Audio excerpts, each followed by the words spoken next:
Welcome to the Health Links podcast, where we bring you conversations that empower healthier living.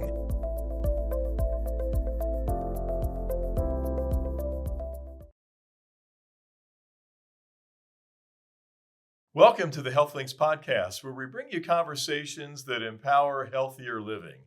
I'm your host, DJ Thatcher, a registered nurse, and in this episode, we got a good one teed up for you here. This is something that any of us can benefit from for preventive health. We are joined by the founder and director of MRI Wellness, Dr. Ed Tavel. Dr. Tavel, welcome to the Health Links podcast. DJ, thank you for having me. So MRI Wellness, we have medical people who watch the podcast and the general public. We've probably all heard of an MRI. Sure. We hear about CAT scans, but what is an MRI, first of all? What does that stand for? First of all, magnetic resonance imaging. Okay. It's very separate, distinct from CAT scan. Mm-hmm. No radiation. What we do is we put magnets across the hydrogen atoms in the body. The hydrogen atoms line up, and we take a picture. Okay. And we get a three-dimensional picture of the human body on the inside. Mm-hmm. We cover 500 conditions, 20 organ systems throughout the body. Sure. Very, very directed. All right. So no radiation. That's the biggest thing. And that's going to be important for what we're talking about here today. Mm-hmm. So historically, patients have had an MRI because they've been referred by a doctor. They suspect a condition or there's an injury or something. Right. What you're doing in MRI Wellness is completely different. Tell us about that. It is. I'm very excited to talk to you about it because traditionally, and we have the best healthcare system in the world when we're sick. Right. When we're healthy, we tend to go along until something develops. So traditionally, when we're symptomatic, we go to the doctor. The doctor evaluates the patient over a period of time. We ultimately try and get the focal MRI. What this is a whole body MRI screening of the entire body from the head to the pelvis. We're proactive and preventative. So it's a whole body preventative, proactive MRI scan. Okay. It's diagnostic quality, just no radiation, no contrast. And one of the biggest things is we don't need a referral. A patient could go directly to you. Is that correct?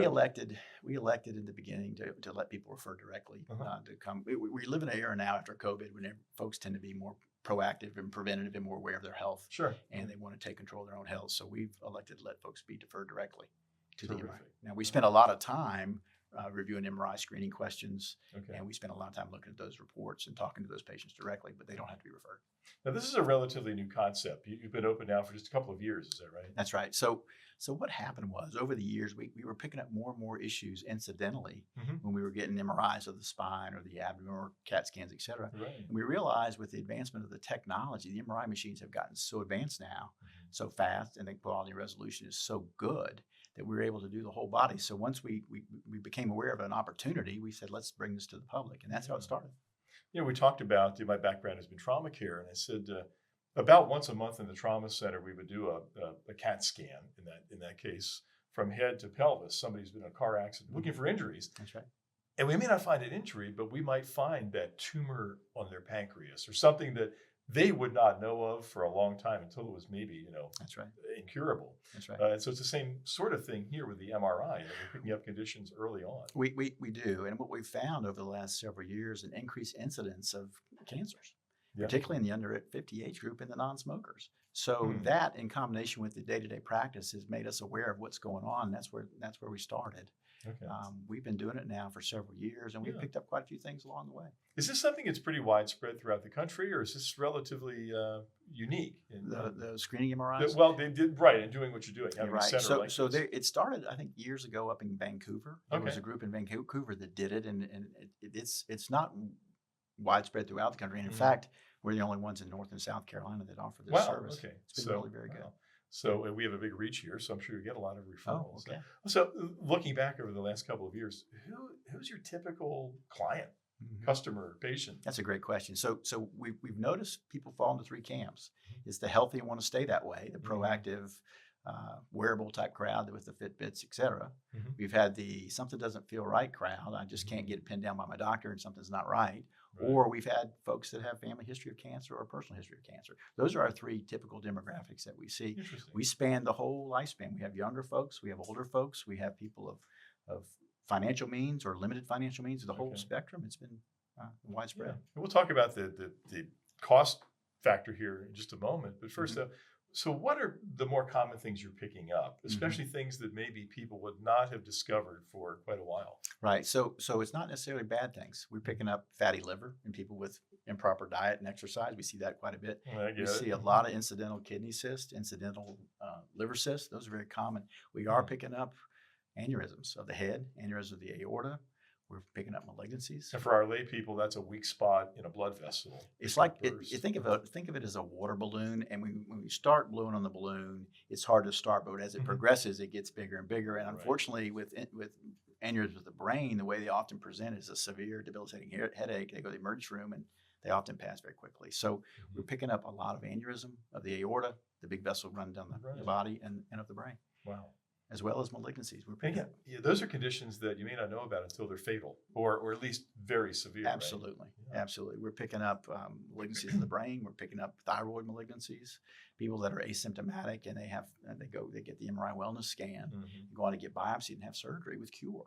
So it's very heartwarming and rewarding to be able to offer that to folks, because we're picking up things that traditionally you'd have to be symptomatic to get even looked at. I don't know if you know the stats. I wonder what the percentage is of people, especially those who are healthy, doing this more of a preventative type of thing. What percentage of those people end up with something or with significant findings? So what we're finding, meaningful findings in about 1 out of 20, 5% of people. Yeah. Malignancy, probably 1 to 2%. I don't want to scare anybody, because we're all scared to have this done to begin with, and that's a common thread we see. But when you pick up something early, the long-term success is much better. They do much better long-term when we pick it up early. For example, the big 3 silent killers, pancreatic cancer, ovarian cancer, kidney cancer, are very much not picked up until you're symptomatic, and the long-term outcome are very poor. When you pick these up early at stage 1, which is what we do here, malignancy is down to a centimeter. Wow. You pick them up early, you can positively affect the outcome. Yeah. How often do you find that? And I bet you celebrate when you find it. I don't know. As a healthcare team, we're very excited when we can help somebody in that regard. We see a lot of incidentals, which are things that we want to watch. We see a lot of ovarian cysts. We see a lot of incidentals, but we do see quite a few, like I said, 1 out of 20 things that are meaningful. So that's their number, 1 out of 20 typically. Yeah. We had someone here in the HealthLink staff, knowing you were coming in, saying, I'm not sure I want that, because I don't want to know what I have, especially say it's a very tiny aneurysm or something. It's not, doesn't need to be treated. Do you see that with people? Do they have any regrets or? Anxiety, we see that all day long. Yeah, right. But just because you don't look doesn't mean it's not going to occur. Yeah. So when we pick these things up early, we can intervene on a lot of cases and positively impact outcomes. It happens all the time. Okay. Yeah.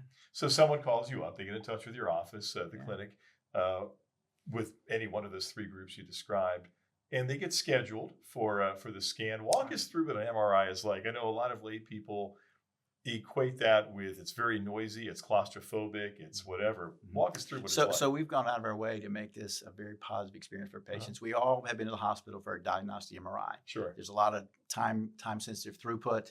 It's a hospital with the white walls. It's kind of a forced, scary environment. So our program, our MRI Wellness program, it's a very much, I like to say, a spa-like environment. There are no white walls. There's no white coats. Nice. It's very concierge level care. They come in, they change into the scrubs.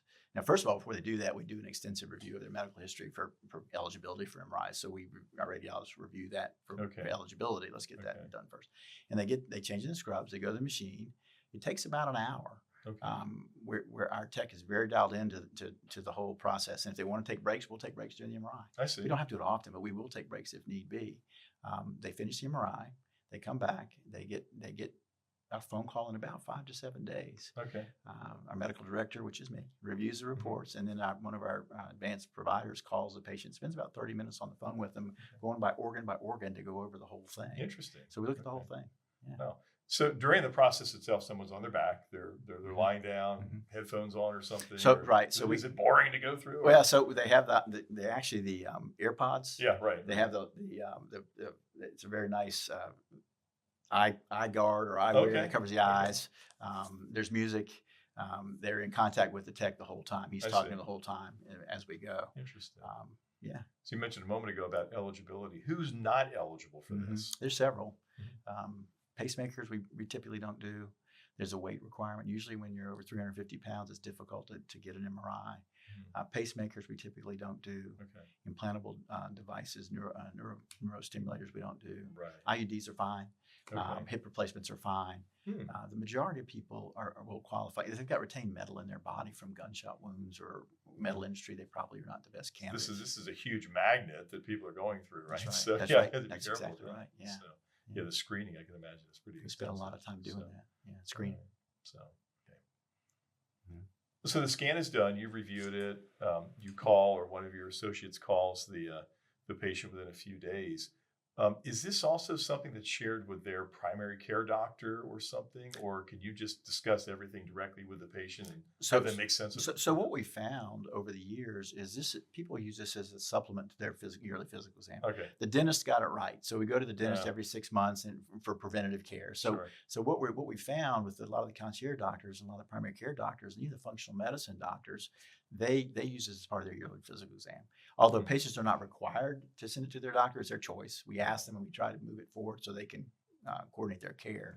We're not directly taking over their care. We're just supplementing what they have with their primary care. Sure. Are you getting referrals from primary care providers and so forth as well? So I think you could benefit from this. Yes. Oh, yes. So really for us, it's an awareness thing because traditionally you had to be ill, you had to deal with the insurance company, had to get approval, and it was a process, and you had to be very symptomatic to even get approved for these. So it's not necessary to do that. You can do that, and we do see quite a few people refer from medical doctors. So you're marketing both to physician practices or primary care practices and to the general public, or what does that look like? We really, to be honest with you, up to this point, have not marketed. Haven't you? No. It's word of mouth? Word of mouth. Okay. We take care of somebody, and they share with their friend, and that's what we've done. We're just now starting to do that because I feel like it's such an opportunity for the community to get in front of their health. Preventive health is a big deal. You know, of our $5 trillion healthcare budget, only 2% of it is on preventive care. It's very, very little. So we just now made an active decision to begin marketing to the community. So yeah. What's your biggest success story? Do you have one that you tell that we had this person and I don't know? Well, I've had a few. We've had several brain tumors, benign. We've had, like I mentioned a minute ago, we've had an undiagnosed thyroid cancer that's gone on to have surgery and done well with cure. Just 2 weeks ago, we picked up an incidental spinal tumor that's in the process of being evaluated. We see those not infrequently. Now, the majority of people do not have those big findings. Okay. The majority of people may have gallstones. We see a lot of fatty liver in the world. I was going to say, do you find something positive? We do. When I say positive finding. So by getting these early as a baseline test, it gives you an opportunity to modify your lifestyle. So we see fatty liver a lot more than I thought I ever would, and that's going to be diet, exercise, less processed food. We got a lot of that going on. In fact, we just did a podcast on that recently, so watch for that in our library. Yeah. But I know we have an epidemic of diabetes and heart disease. We really do. Here in South Carolina. We see quite a bit of uterine, they call adenomyosis, where the lining grows into the uterus itself, and that can cause pain, heavy periods, infertility, those kind of things. So we see a fair amount of that. We see a lot of cysts of the liver. We see cysts of the kidney. We see a lot of ovarian cysts. You know, we really look very carefully at the three silent killers: the pancreas, the kidney, and the ovary. Those are the ones that there's nothing for. So we catch those very, very carefully. We had not seen a lot of those. They're not as common. But this, this will not ever replace the standard screening tests we do. We test for prostate, colonoscopy, mammography, one more, lung cancer for smokers. Okay. And of all the screening tests we do, we only catch about 15% of cancers in the United States. Oh, really? So 85% of the cancers we see out there are not diagnosed with screening tests. So it's incumbent on us to either be symptomatic or be proactive and get in front of it. I know there are some things that the MRI is not real specific for.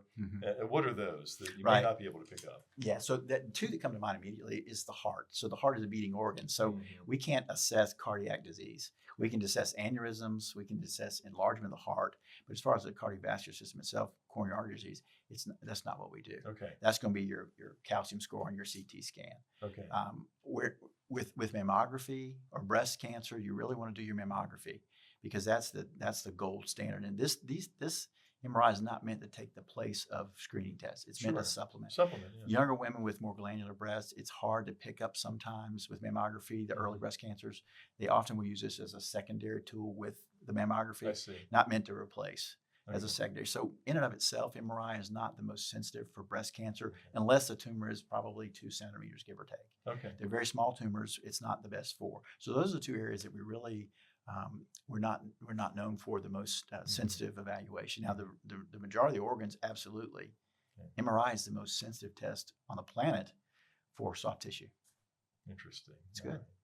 So how often should someone have a scan? Mm-hmm. Just like you said with the dentist, you're going to go twice. You have a a lot year. of great questions Yeah. today. So I'm very curious. Yeah, I want to do that's this. That's a great question. So the baseline scan can be done anytime. Okay. We usually don't scan you below 18 because the pathology typically, those kids, that's not where they need to be. Yeah.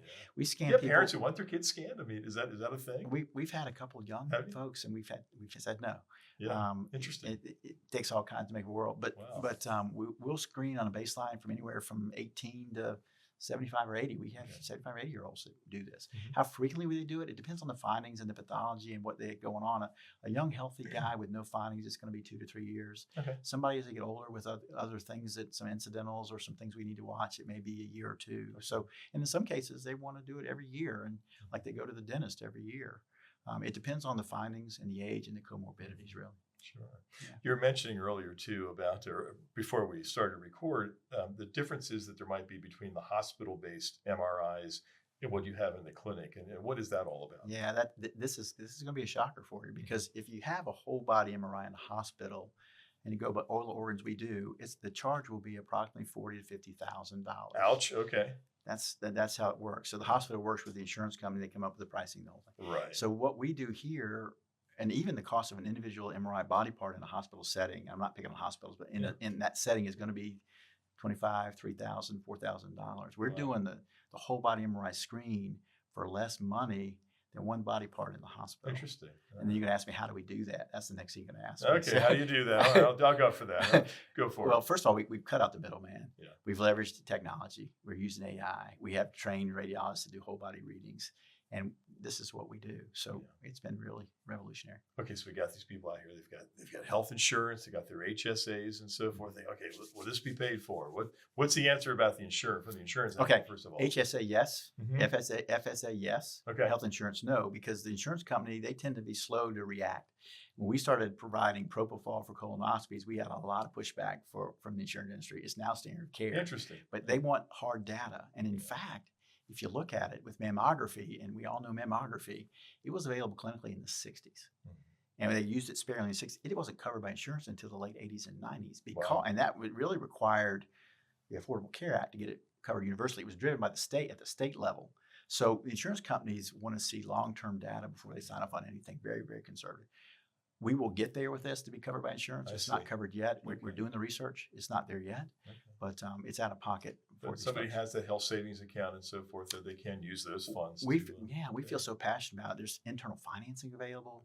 So tell us about that. So somebody might they can call up and get scheduled and finance it over several months. Okay. It's such an important test for people's well-being. Okay. And that's what's been decided. So what are we charging now? So when we have the full body scan, you have several other options as well. So a full body scan would run about what? The whole body is $2,200. Okay. The torso scan, or which is a cancer screen, if you will, is about $1,800. And then we do a brain and spinal cord scan for about $900 and change. Okay. Closely. Okay. The reason people I've seen that are coming, there are two reasons that really drive folks to get this done. How is my brain? Do I have Alzheimer's? Do I have multiple sclerosis? I was going to ask, can you pick up early signs of that with an MRI? We can't diagnose Alzheimer's per se with an MRI, but we can know that we can account for brain atrophy. We lose about 3% of our brain volume every 10 years. So work on those crossroad puzzles, right? So that's normal as we age, but we can certainly see some preliminary indicators. We can see some early microvascular changes of the brain that are normal, and sometimes it's related to migraine history or hypertension history, some preludes to things to come kind of thing. So it's the head and the spine then that's being head scanned. and spine, yes. Okay. And the torso is a kind of a preliminary soft tissue scan. We're covering all the torso from the chest to the pelvis. We're catching the prostate, we're catching the colon, we're catching the pancreas, all the major organs. That's where most of the findings are going to be anyhow. A large part, yes. Yeah.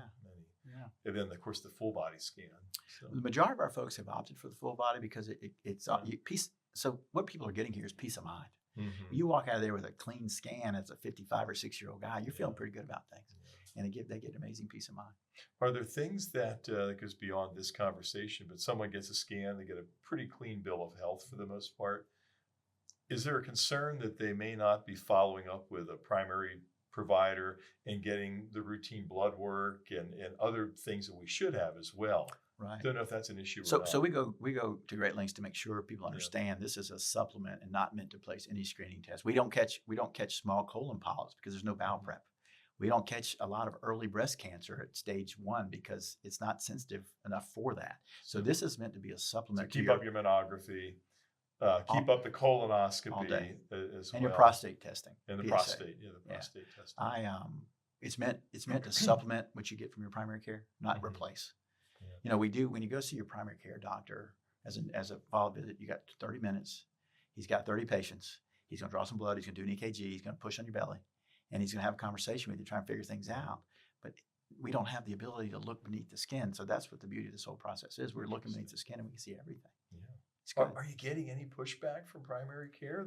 Because typically a person would go to their doctor, get a workup, just like you said, and say, well, I'm going to refer you for this. And now people can go directly to you. Rarely we do. The reason we get pushback is because we don't have 30 years of research yet. Right. But in the time to come, this will be standard of care. Okay. Mammography had pushback initially when it started in the really? 60s, and we adopted it in the 80s. The only pushback we would see would be false positives. Well, really, when you go to see your doctor, we find that most of the malignancies, are dormant or in your body for a prolonged period of time before they become symptomatic. Okay. You don't get prostate cancer, you don't get pancreatic cancer on Monday and you die too. So when you go to your doctor, he doesn't have a way to diagnose those things early. So they understand. Our colleagues understand that, and a lot of our guys have moved forward as part of their routine yearly physical. Interesting. Is there a workaround there? I'm thinking of just from the financial standpoint. If I go to a primary care provider and they suspect something, or just want to do a screening, then refer me to you, does insurance kick in then? No, how does that work? Insurance doesn't cover it. It will eventually, but it won't for quite some time. Yeah, unless you have symptoms. So get an MRI done from your primary care. You have to be symptomatic. Okay, The documentation has to be there. You have to do the peer-to-peer. You have to have prior authorization. There's often a lot of kickback from the insurance companies and make sure we have our documentation where it needs to be, and it's timely. So the time from being symptomatic to making the diagnosis without this technology can be fairly lengthy. So you've got you as the director, you've got the technologist who actually runs the MRI, and you have some other members of the team too, don't you? Right. We have one of the best physicists in the country that works with us has helped us design the program. Okay. From a magnet standpoint, we work with a group of radiologists that do exclusively whole body MRI readings. So they're the ones actually reading the scans. Oh, that's right. These are board certified, American trained, fellowship trained radiologists that do whole body, and it's been very good. So when we get the report, we go organ by organ down the whole thing. And they get two versions. They get the doctor version, which is all that verbiage that people don't typically understand. You're a nurse, you understand. But the typical folks and the layperson. And then we have the AI version, which is layman's terms, and we just lay it right out. Wow. And then we have the phone call. My PA or nurse practitioner will have the phone call. If there's significant findings, an MD will call. But the majority of the findings we have a back and forth conversation for about 30 minutes with our PA. Like what you said there too about your physicians are U.S. trained and U.S. boarded and so forth. A lot of people don't know that, especially with radiology. Sometimes these images go around the world and they, are read. I've come to realize that's a thing. It is a thing. And I wouldn't have thought that, but it is a thing. And our guys are the best across the board. So there's no doubt. And, I've been doing this a long time. And we've been actively involved in clinical research for a long time. Wow. We talked about Johnson & Johnson earlier today, and I've worked with them quite some time on the research side. So we do a lot of cutting-edge medical research, practice for a long time. We've paired with the best physicians out there that do this work, and the quality is off the chart. Now, you're local to Charleston, went to MUSC for medical school. What did you go into then as a physician? Anesthesia, is that correct? I didn't go far. So I started at Davidson College out of Charlotte. Oh, wow. I came back here to medical school. I trained at the University of North Carolina Chapel as an anesthesiologist. Okay. And I was chief resident in my final year. And I came back and joined a big anesthesia group where I did interventional pain work and anesthesia. And over the years, I got my time was more on the interventional side than the OR side. And I ended up leaving the OR exclusively probably about 20 years ago. Okay. Being around MRIs a lot over the years with our patients, I kind of got exposure to it. And we came to the realization that we were missing a lot of things. Like you mentioned 2 minutes ago, we were picking things up incidentally. and we thought we could do better. So you got one location right now in North Charleston. What's your vision? Where are you going with this? You said you're the only one in North and South Carolina. Do you have plans to grow? Or? Well, I think what we really want to do is take care of the people of South Carolina. Okay. I'm not one to have the ambition to go all over the Southeast. I think we can do a really good job taking care of our people, and they come from Greenville, they come from Atlanta, they come from Myrtle Beach, our goal is really to focus on people of South Carolina. Where we're headed with this, bring down cost, increase quality, expand the reach. What's going to bring down the cost? Yeah, the technology is changing like crazy. So we all remember we had our first cell phone. It was a big bag phone or flip phone, and now we're on version 17 of the iPhone. Right. Technology is coming, and when it comes, it makes it easier for us to do what we do, and it brings the cost down. Leveraging AI in the sense that I was going to ask you that. I ask every guest of it. Hey, it's kind of a sexy buzzword, but so.